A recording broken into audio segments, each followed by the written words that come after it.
ትግራይ ስትሪም ሚዲያ ሰላሁም 31,000 ሰብስክራይበር በጽሐላም ምሪጽኩም ስለተከታተሉና አዚናና መስገና ናበለው ምዕለ ዘዳሉና የም ሐብሬታታት ክንሰግር በፈለማ አርእስተ ዜና ጀነራል ታደሰ ወረደ ውሳኔው ቀይሩም እቲ ዝቀየረው ውሳኔ እንታዩ ክንቀበልኩም ኢና መደረ ዶክተር አብርሃም በላይ መዘራራው ኮይኑሎ ዝርዝረልና ድሕሪ ጀነራል ወዲ ወረደ ካሊ መራሒ ተሓጽዩ ተባሂሉሎም ንዝዝበለ መንዩ ክንቀርበልኩም ኢና ፋኖ አምሓራ ኣብ ልዕሊ ተሳተፍቲ ምርጫ ስጉምቲ ከም ዝወስድ አጠንቂቖም ሎሚ ናይ ዲዮምን ካልኦትን ዜናታት ሒዝናልኩም ኣለና ላይክ ሰብስክራይብ ብምግባር ጀምሩ ሰናይ መከታተል ኣብ ትግራይ ተፈጢሩ ዘሎ ስእነት ነዳዲ ስዒቡ ዝተገበረ ወስኽ ዋጋ መጓዓዝያ ልዕሊ ዓቕሚ ህዝቢ ይኸውን ከም ዘሎ ቢሮ መጓዓዝያ ትግራይ ሓቢሩ ናብ ማእኸል ከተማ ከይኣተዋ ተኸልኪለን ካብ ፀንሓ 3 እግረን ተሽከርከርቲ እተን ብኤሌክትሪክ ዝሰርሓ ናብ ማእኸል ከተማ ኣትየን ዝሰርሓሉ ዕድል ንኽፍጠር ግዝያዊ ምምሕዳር ትግራይ ከም ዝፈቐደ ድማ ቢሮ መጓዓዝያ ትግራይ ኣፍሊጡሎም እቲ ንብዙሕ ግዜ ብቢሮ መጓዓዝያ ትግራይ ዕድላዊ ዝኾነን ምምሕዳር ግዝያዊ ምምሕዳር ትግራይ ድማ ኣጊድ ወፀንሐ ምንቅስቓስ ተሽከርከርቲ ናብ ማእኸል ከተማ ሎሚ ሓሳቡ ተቐይሩሎም ዶክተር አብርሃም በላይ ተጋሩ ፈለማ ሕማምና ኢና ክንፈልጥ ዘለና ኢሉም ሕማም ተጋሩ ድሕሪ 1985 ዓመተ ምህረት መስዋዕት ዝኸፈሉ ብጾቶምን ህዝቢ ሃገርን ረሲዖም ናብ ውልቆም ዘዘርዎ ትዕቢት ይብል ተጋሩ ሓሚምና ዘለና ንምንታይ እዩ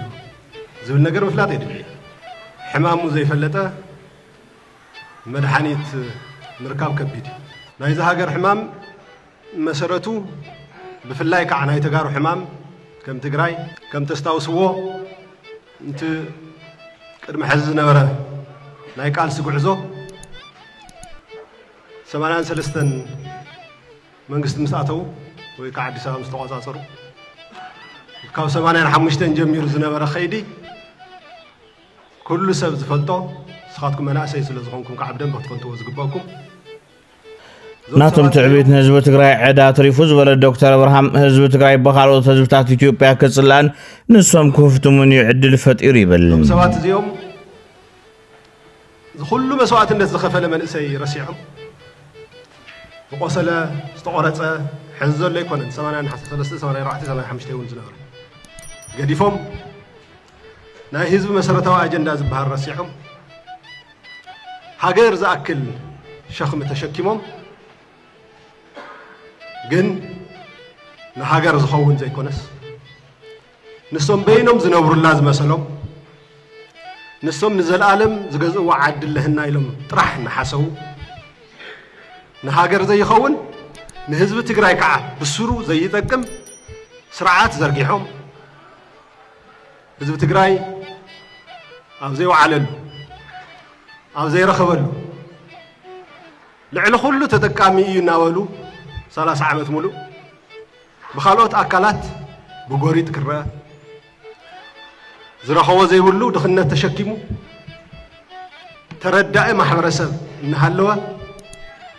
تقرأي ورك بورك خمس خوننا مثلا نسخ مثل ناقورو نسوم يزرفو نبي تسوهم يخونو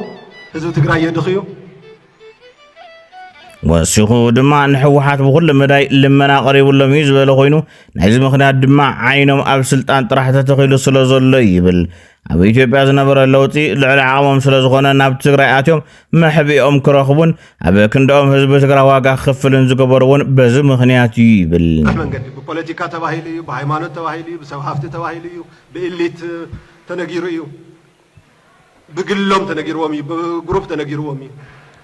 قنت بعزة قبل وياهم مغنياتهم تعنتوا زولكم مجمرة أرض واكل لو تهاجر نسم تراح زجاج وهاجر غيرهم يا مقبي تموال نسم تواتيهم كنا بروح خمسة يقولوا تراح يمزحسوا كالي أكل هاجر كمر إلي يزبل التحساس ما يقولون سلازي وريد كاين برد يزبل نجر نعم سيولي يخينوا سلازي نو سام كون كامن بار سرحتني هون كامن بار كالي نمر حك كامن بار أي فلتون أي دليلون هاجر جن نقول هنا هذا أكل بتشا حزواز بعض هاجر كتلي زغل قوم زبها البعزة سلزين نصهم جن نصت راحين يرد ليتهم نعويو كابز كل نجار تنتينهم أو زنا ورا فتنة سلزي كالو كله خاو قصصرهم وطأنا خنا كاو يدوم قصصر سلز وطأ تأكيوم لهزب تجري كتاللو حاليو تزوزلهم أمسيلو تدفينا با تواريرنا با كتفونا با مزو تجري كوتنوا خشفلو وايو تجري كدخم وايو هزو خطفو يوم كورنا يوم زي توحال نجري ستالين قبل سلاسي سراحتي أبي أحمد أبو قداي مريت يخون أبو كالوت بزخونا يخون مخنيات هزبي أبو قون حوحات زعسل سراحتي يسرح الليلوم تبيلف أدلنيان أبي تبيلف لي جزاء اللي مسلنيان بكتام بتزواري بيتشا أنا وي كالكوليشن يتمتعتبت حسابي سليتي يتمتعتبت هنا حوحات يميدق في مسلنيان ببزو تقوار بزين بعفارم بعد سوام سمراتن منامن ياله ወጣቶች ወጣት ከትግራይ ውጣና ብቻው ይታገለ ውጣ እየተባለ ከዛ በኋላ ደግሞ መሬት አልሰጥም ምናምን አልሰጥም ህዝብ አልመልስም ሲባል እንዴ እኔ ለምንድን ነው ወዴት ነው መውጣት ውጣ እየተባልኩኝ ያለ ወዴት ነው ጦርነት ፈላጊ አይደል ጦርነት መጣብን ነው የምትለው ታዲያ ህዝቤን ክብሬን ሉዓላዊነቴን ግዛቴን ቀምተ እንደዚህ ያጫውታ ልትጫወት ነው ወይ የሚል ትውልድ እንዲፈጠር ክፍተት ፈጠረ ማለት ነው ከፈለገ አዲስ አበባ ሄድ ከፈለገ አፍጋኒስታን ሄድ እኔ ጉዳይ አይደለም እሱ ምኛ ምንጮ ግን ቢያንስ የአብይ ተግባር ዛሬ አንድ ኢንፑት ሆኖናል ደጋፊ ሆኖ መጥቷል በተመሳሳይ ድማም አብይ አህመድ ንወድ ወረደ ቃል አቲሉ ይልሎም እትዝታቶሉ ቃል ዝወለ ድማ ከይትወረድ ዝብል እዩ ነዙኒ ሰፈላለየ ትእዛዛት ይወሃበሎ ዝብሉ ዜናታት ካብዚ ዝመንጨው መዃኖም ይገልጽ ስታሊን ገብረስላሴ ጠቅላይ ሚኒስትሩ አብይ አህመድ ለወድ ወረደ ቃል ገብተውለታል ከትላንት የቀጠለ ነው ሰሞኑ በትግራይ በኩል አነጋጋሪ ሆኖ ወድ ወረደ እንደዚህ ያለ ማስጠንቀቂያ ሰጠ እንደዚህ ያለ የሚሉ የተለያዩ አጀንዳዎች ያው ሲፋበረኩ ነበር ይሄ ከጠቅላይ ሚኒስትሩ የተገባለት ቃል እንዳለ ዛሬ ከብልጽግና ምንጮቻችን ያገኘነው መረጃ አለ አይደለም ብሎ ማስተባበል ይችላል እሱ ካስተባበለ ያስተባበል እስካሁን አላስተባበለም በሙሉ እሱ ብሎታል የተባሉ በሙሉ እስካሁን አላስተባበለም ያስተባበላል ተብሎም አይጠበቅም ፎር ዘ ሬኮርድ ብሎ ያስተባበላል ተብሎም አይጠበቅም ያገኘነው መረጃ እንደሆነ እንደሚያሳየው ከስልጣን በፈቃድ እንዳትወርድ ብሎታል ጠቅላይ ሚኒስትሩ የሰማነው ከስልጣን ወሃት ከስልጣን አንድ አመት ስትጨርስ ወረድ ካለ ከስልጣን በፈቃድ እንዳትወርድ ወሃትን ሰላማክር ይህንን አሰራሪ የሹመት እንዲራዘም ቆይታ እንዲራዘም ደብዳቤ ጽፍልሃለሁ ይህንን አሰራሪ TPLF ሰላማክር እኔ ብቻዬን ነኝ አዲስ አበባ ጠርቼ ሾምኩ ወሃት ሳላስፈቅድ ነው አሁንም እኔ ስልጣን አራዝምልሃለሁ ወሃት ማካይ አይጠበቅብኝም ይህንን አሰራሪ ደብዳቤ ስለምጽፍልህ ከስልጣን በፈቃድ እንዳትወርድ ብሎታል እንግዲህ በዚህ ሳምንት ብቻ ሁለት ጊዜ እንደደወለለት ምንጮቻችን ነግረውናል በዚህ ሳምንት ብቻ منغو جنرال تادسن دكتور دورصن فحفح قني زبل ورታት ኩዛዕ ምቕናይ ዝፍለጥ ኮይኑ ወዲ ወረደ ስልጣን ካብ ቅዒ ውረድ ዝብሉ ሓሳባት ይወሃቡ ምህላዎም ይግለጽ ኣብ ሓራ መሬት ዘሎ ሻለቃ ሓድሽ ድሕሪ ወዲ ወረደ ድማ ካሊእ መራሒ ታሓፂ ምህላው ይዛረበ ይኹን እምበር እዚ ሓበሬታ ብዝኾነ ይኹን መለክዒ ናብ ሻለቃ ሓድሽ ብኸመይ ክበፅሕ ክኢሉ ግን መዘራረቡ ኮይኑሎም ወረደ ይወርድኒ ታደሰ ወረደ ኣውሪትካ تمغوغو سبر زنبره امانيኤል ሰፋ حمات وديتا بزخف مكران تخي مسكاي كم صحرا غدغات حبيز نبره خمرح ايخيلني زي ታደሰ ወረደ ጀነራል ታደሰውን ክትርዶዝ ግባካ ራእዩ እዚው ክትርዶዝ ግባካ ዋ ጌታቸው ረዳኮ ሰላም ፈጢሩ ምስ ዓለማት ተራኺቡ ናይ ሰላም እማመዝ ተቀበለ حبرت أفريقيا زفلتو علامات زفلتو غيتاچو ردا سلام زفتله من سي لوط زدلي بحقي ممرح خليهم منستر الحي وا مس علاماتنا تراخبه ناي تግራይ ህዝብ خيخوفو ዝቃለስ ብሎ ንስኹም ግን ባንኪ ይኹም በቃ ናይ ትግራይ ህዝብ ጾሚትኩም ሕስኩም ነው ታደሰ ወረደ ድማ ከምዚ ዝመሰለ ነገር እንትኸውን እንተሎ ሓግዘኒ ኢልካ ፌደራል ክትገብሮ ዝግባእካ ስራሕካ ትገብር ዘለካ እንደ ተዓፊንካ ተታሕስካ ክሳብ تعفن أو خفيل كازم يخا حجون زي ترفيون زي ترفيون شمال نقول كابل مغلنا بدي سبب بخل التباسات مالتون بأباي باسن جيون باسن زقو عزنا برو تسافرتي كملسو تغيرم ገና ካብ ከተማ መቐለ ወፅኦም ምላዛት ምስ በፅሕዮም ኣይተወፁን ተመለሱ ተባሂሎም ክምለሱ ተገይሮም ዘለዉ ይብሉ ፍልፍላትና እቶም ተጓዓዝቲ ነዚ ኩነታት እንተሓቱ መንገዲ ጽቡቕ ኣይኮነን ዘሎ ዝብል ምኽንያት እዩ ተዋሂቡና ይብሉም ተመሊሶም እውን ክወርዱ ተገይሮም ተባሂሉሎም ኣዶ ቆልዑ ብበዝሒ ድማ መናእሰይ ዝርከብዎም ምዃኖም ድማ ተሓቢሩ ኣብ መውፅእታት እውን ኬላታት ተጠናኺሮም ከም ዘለዉ ፍልፍላት የረድኦም ብፍላይ ድማ እዚ ካልእ ፖለቲካዊ ትሕዝቶ ዘለዎ ክኸውን ይኽእል ይብሉ ፍልፍላትና ብዙሕ ዝኾነታት ተደናጊፁ ካብ ትግራይ ዝወፅ ዘሎ መልእሰይ ንመሓዝን ብፍላይ ድማ ተጀሚሩን ዘሎ ናይ ኩናት ጎስጓስ ክሕግዝን ተባሂሉ እዩ ከምዚ ዓይነት ተግባራት ዝግበሩ ዘለዉ ተባሂሉሎም ዲሞክራሲ የለን ኣሰሩና ከምዚ ወደን ሓሶት እዩ ኣይትስማዕ ወፃ ውሽጥ ደገን ዘለካ ትግራይ ኣይትስማዕ እዚ መህደም ምክንያት ፀገም ታሊ ተመኺርና ንፈትሖ ንኽእል ኢና ንእሱ ኸማን ያም ኣብ ትግራይ ዘሎ ዲሞክራሲ ኣብ ዝኾነ ዓዲ ዘየለ ስድነት እዩ ዘሎ ኣነ ኣውሮፓ ኣሜሪካ ፈልጥ እየ ብዓው ፈልጥ እተለቲ ኢስት ኮስት ኣሜሪካ ብደንብ ዝፈልጥ ናይ ዕራብ ፖለቲካ ይርደኒ ናይ ኣዲስ ኣበባ ፖለቲካ ዓብየለ ነይረኒ ሕዝቡ ፈልጥ ናይ ኣውሮፓ ዕበይን ኣስክልተ ሰለስተ ዓዲ ፈልጥ ናይ ባዕልኻ ውሽጣዊ ናሽናል ወይ ብሄራዊ ጥቕሚ ሓሊኻ سكريت حليخا حقن سرعة نخبيركا إخا مورتكا تحدد أنت تقول حز السدنات يزنقص أي تأمنا أنا بقيت لك نقرأك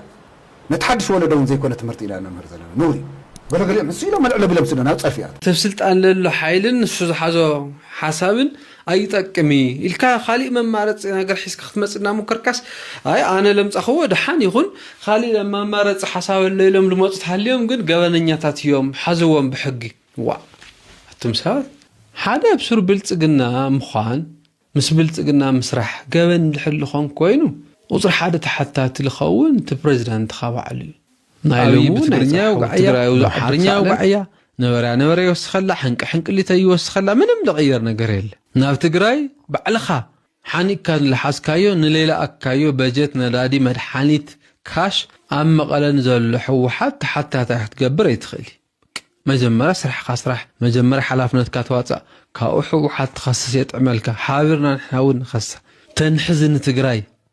على تاويل نتجارو خج أن قالوا على اللوا هو التجارو من ناورو تجارو سيول جيرن على اللوا محنقات مزحت أن كودي سوال في الفلايين كلير حادث التيل هنتقصن نخليه كان ناوكينات ناورا المرعى وين يخدي هو حتى تغطي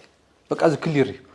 مخنياتهم عنتو نجركا مخنيات لك سلتو بدلك ترحسي ناو حوي تأتي زليلك كا نتخونة تعتصخ وصك الخيل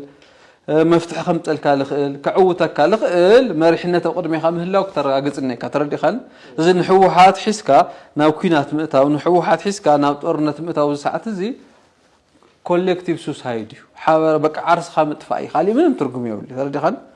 حدا هو حتوثات النيونا هو ليتملسوا معات قدات النيونا هو خملس لهم هو لهم سو خنك على سنينا كل عينتك على خنقبرنا تخكل قلت قال سسو لمرحة public confidence للو انتيتي اللي هنا حوحات يغنيس حوحات يوليس تردي خان هزبيك كنا حارق كتمرح كتود من دحر لي خيلك بب معلتو نداوتن كاين دحر تفعل خونك حدا قوم مالت تنت مخاطته هاي التود سراويتين يحز تقبتي نمكو خلت ثلاثه كو خوين زيكو اقاط عمل مصي خون صلاته تقيموا له اكسبريت غيرو خون يخلي اوف كورس ግን نحنا سنفنا نحنا نجلجس نايتهم دحوحات تعبيت لولده يخالف رزق تردي أبل علي كونيريل دمك زود بوغنا محرات ولتنا زبل شرحتات تداليو خمزلو تقليصو أب محراب تقراي اتم ورد حيلتات والقايت سقري لمنصو عوزلو ወኪል ብልጽግና ኮንካነ ምምራእ ዝግበር ዘሎ ቃልሲ ሕዝናብ ከቢድ ሸርሕ የምርሕ ኣሎ ዝብል ነዚ ጉዳይ ሓቂ ዝገብሩ ነጥብታት ዝበሎም ድማ ጠቒሱሎም ሕዚ ዋና ማሓዳር እቲ ዞባየ ዝብል እሸቱ ደምለው ኣብ ወልቃይት ፀገደ ወኪል ብልጽግና ኣነ ክኸውን ይግባእ ብዝብል ናይ ስልጣን ምትላል ንኮሎኔል ደመቀ ዘውዱ ብሜላ ንምእላይ ዓብዪ ፃዕሪ ይገብረሉ ተባሂሉ ብደረጃ ፌደራል ንኣምሓራ ንወክል ኢና ዝብሉ ልሂቃነ ኣምሓሮ ነበረ ሰበስልጣን ብኣዴን ውልቀ ሰባትን ንእሸቱ ደምለው ከም ዝድግፉ ድማ ይግለጽ ንኮሎኔል ደመቀ ከም ወኪል ህዝቢ ወልቃይት ኮይኑ ክቅፅል ምዃኑ እንተረጋገጹ እሸቱ ንመሻርክቱን ንምእላይ ውድይት ይእለሙ ከም ዘለዎ ብምሕባር ዝውድድ እዚ ንህይወት ኮሎኔል ደመቀ ዘውዱ ኣብ ሓደጋ ዘእቱ ብምዃኑ ኣዝዩ ከቢድ ክብል ይገልጾ ዝፀሓፊ እንተኾነ ግን እቲ መረፃ ብኸመይ ከም ዝካየድ ዛጊደ ካብ ፌደራል መንግስቲ ዝኾነ ዝተዋህበ ኣንፈት የለን ድማ ተባሂሉሎም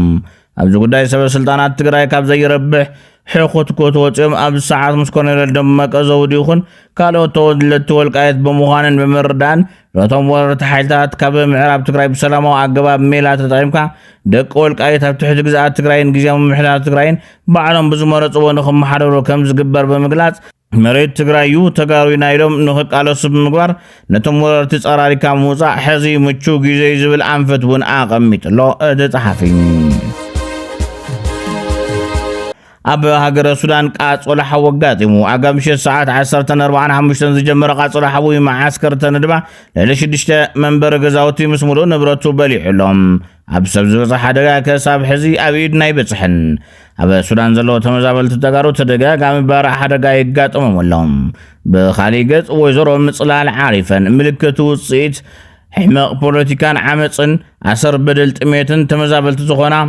ዓጽቦ ተፈናቐልቲ ክድመጽ ኣብ ሕጻጽ ድምፂ ወፍሪ ምትእኻብ ሓገዝ ዝነበራ ወይዘሮ ምጽላል ዓሪፈን كما حبريت عمت حبابرتي ما أخلت مزابلت حصاص تنادو بتوفر استجبر حجز كن دا تجبر لنا ولا أنت صنعها تداخما بمصنحن مصنافقتنا بسدد كم زعرفات قليت لهم أو كلهم معقوب ما غلطنا لها مش عمتات بتأمية محمد تمزابالي بسنكي ودوق بوليتيكا تجراين مراحة تجراين منقص فيدرالين إيهال كم زول ليفلت هزون تمزابلتي كي ملصو كالي حزبي كم مزابل أب متفنان زلو تدرادرتي وعلى بريتوريا حوحات فيدرالين زلو ما فلا لا يقريفهم نتي أبد سعر مزلو وتصامعات تمزابلين مربوطكم اللصو تعوعيت قريبهم من قصاص فانو أمحارة أفبن قبل على تساتفتي مرجع سقمتي كم زو السدات انكيهم أبكل أمحارة برتا وقالس كايزلو بيرا من قصاص فانو أمحارة سنبت مقابي شديشت كلتاشن 18 عامة مرات مشات أب زوطو وقع ومقلتي أب زمت صور حكومبت نخل كاير أب تحاسبه مبل شابع هقرا ومرجع أب زساتفو ودوات ويون أكلات سقمتي كمزور سدات انكيهم هذا من قصاص أب زحزوان أب كل الأمحارة يغون أب كالوت كفالات تهاجر زولت سقمت ستزان كويناتن مرجع نخل كاير أي فكرن كبز قلت أخوينو بزن بزم كالوز تواصل مغنياتن ناي بوليتيكا سلفتات ناي بوليتيكا ودبات منغسي كابز كايرو مرجع رأسهم كغللو حاتيتيوم نصاوعيتنا بغون ببال اب مسرحت مرجع تحبابرت زغون ودبات كمز قالصم زحبره خوينو نتصاوعيت بمتحلاف ام مسرحت مرجع كمز حبابرن مصل اي تسليفهم يلو كم زفرجمن سقمتي نخوسد نسراويت تزاز كمز محلالفون ابتي مغلصيو املاخيتلهم كسب حزي بزعبات ጉዳይ ካብ ሃገራዊ ቦርድ መረፃ ኢትዮጵያ ዝቀረበ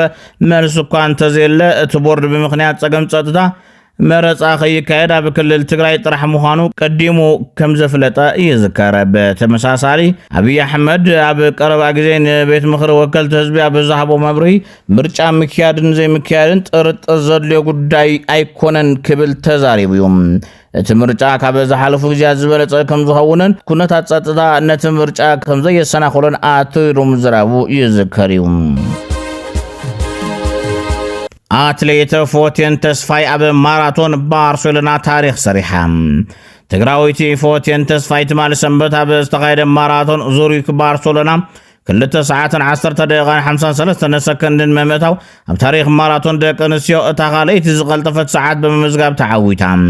እዚ ውድድር እዚ ንፎቴን ተስፋ ኣብ ሂወታ ናይ መጀመርያ ውድድር ማራቶን እዩ ነይሩ ፎቴን ነዚ ዓወት ዝተጎናፀፈት ካብታ ካልአይቲ ኮይና ዝወድአት ኬንያዊት ጆን ኮፕሊሞ ብልዕሊ 8 ደቂቃ ቀዲማ ብምእታው እዩ كبرات تختاتلتي نسعز حزنايم حبريتاتات نزم تختاتل كمام يمسل نيرم بقراربانا تحسنا ان تفوتيقمنا سبسكرايب بمغار حلفو سلام نحزب تግራይ سلام نخلو ودسب